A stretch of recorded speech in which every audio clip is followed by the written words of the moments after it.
भारत बांग्लादेश के बीच लगातार खराब होते संबंधों के बीच अब मोहम्मद यूनुस सरकार के तेवर ढीले पड़ गए हैं। दरअसल दोनों देशों के संबंध अपने सबसे खराब स्तर पर पहुंच गए हैं। कुछ दिन पहले भारत के विदेश सचिव विक्रम मिस्री ने भी बांग्लादेश का दौरा किया था और अंतरिम सरकार के प्रमुख सलाहकार मोहम्मद यूनुस से मुलाकात की थी। इस बीच बांग्लादेश की अंतरिम सरकार ने 14 दिसंबर 2024 को कहा कि वे भारत सहित सभी देशों के साथ पारस्परिक सम्मान और समानता पर आधारित मजबूत संबंध चाहती है।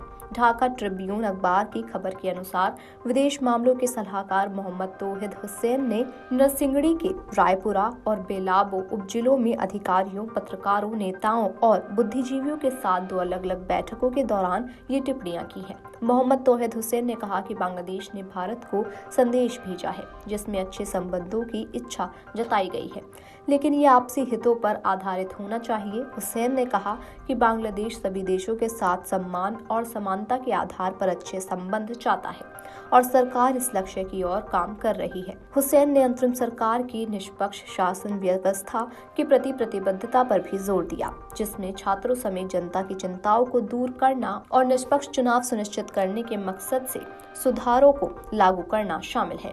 बांग्लादेश में पिछले साल ही आम चुनाव हुए थे। इस चुनाव में शेख हसीना की आवामी पार्टी को बहुमत हासिल हुआ था, लेकिन तब विपक्ष ने चुनाव में हिस्सा ही नहीं लिया था। इसके करीब साल भर बाद अगस्त में शेख हसीना को उग्र हिंसक आंदोलन की वजह से पद से इस्तीफा देकर देश छोड़ना पड़ा था। इसके बाद छात्र आंदोलन का नेतृत्व कर रही संगठन ने मोहम्मद यूनुस को अंतरिम सरकार के प्रमुख सलाहकार बनाया, लेकिन लगातार सवाल उठ रहे हैं कि कब बांग्लादेश की सत्ता एक ऐसी सरकार के हाथ में रहेगी जो जनता ने नहीं चुनी है। इस तरह के सवाल को लेकर विदेश मामलों के सलाहकार मोहम्मद तौहीद हुसैन ने कहा कि हम कुछ सुधारों पर काम कर रहे हैं। जैसे ही ये सुधार हो जाएंगे उसके बाद राजनीतिक सत्ता निर्वाचित नेताओं को हस्तांतरित हो जाएगी। बांग्लादेश में अल्पसंख्यकों हिंदुओं पर हो रहे हमलों के मुद्दों पर अमेरिकी सांसद श्री थानेदार ने प्रतिक्रिया दी। उन्होंने कहा कि अब समय आ गया है कि अमेरिकी संसद इस मामले पर कार्रवाई करे। शेख हसीना सरकार के सत्ता से बाहर होने के बाद से ही श्री थानेदार लगातार हिंदुओं पर हो रहे हमलों का मुद्दा उठा रहे हैं। गुरुवार को व्हाइट हाउस ने बताया कि राष्ट्रपति जो बाइडेन बांग्लादेश की स्थिति पर करीब से नजर रख रहे हैं।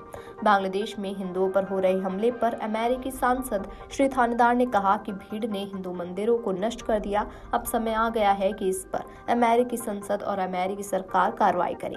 बांग्लादेश में हिंदुओं के खिलाफ हो रहे अत्याचार को रोकने के लिए हर संभव उपकरण का उपयोग करने की आवश्यकता है। बांग्लादेश पर आरोप लगाते हुए थानेदार ने कहा कि 1971 में पाकिस्तान से आजादी मिलने के बाद से ही बांग्लादेश में हिंदुओं के खिलाफ हिंसा जारी है। हाल ही में हमने देखा कि एक हिंदू पुजारी को गिरफ्तार कर लिया गया और उसके वकील की हत्या कर दी गई। व्हाइट हाउस के राष्ट्रीय सुरक्षा संचार सलाहकार जॉन किर्बी ने एक प्रेस कॉन्फ्रेंस में कहा कि शेख हसीना सरकार के पतन के बाद बांग्लादेश में सुरक्षा स्थिति कठिन हो गई है। हम उस चुनौती से निपटने के लिए कानूनी परिवर्तन और सुरक्षा सेवाओं की क्षमता बढ़ाने के लिए अंतरिम सरकार के साथ मिलकर काम कर रहे हैं। भारतीय अमेरिकी सांसद राजा कृष्णमूर्ति ने सांसद रूबियो से बांग्लादेश में अल्पसंख्यकों, मुख्य रूप से हिंदुओं के खिलाफ हिंसा के मुद्दे को संबोधित करने का आग्रह किया है। बता दें कि नवनिर्वाचित राष्ट्रपति डोनाल्ड ट्रंप ने शीर्ष राजनयिक पद के लिए सांसद रूबियो को नामित किया है। बांग्लादेश में हिंदुओं पर हो रहे हमलों को लेकर हाल ही में बड़ी संख्या में भारतीय अमेरिकियों ने मार्च निकाला था। Video desk Amar Ujala dot com. अगर आप ये वीडियो YouTube पर देख रहे हैं तो हमारे चैनल को सब्सक्राइब कर बेल आइकन दबाएं और Facebook पर देख रहे हैं तो हमारे पेज को लाइक करें। 8 मिलियन प्लस सब्सक्राइबर, आपके इस भरोसे के लिए बहुत धन्यवाद।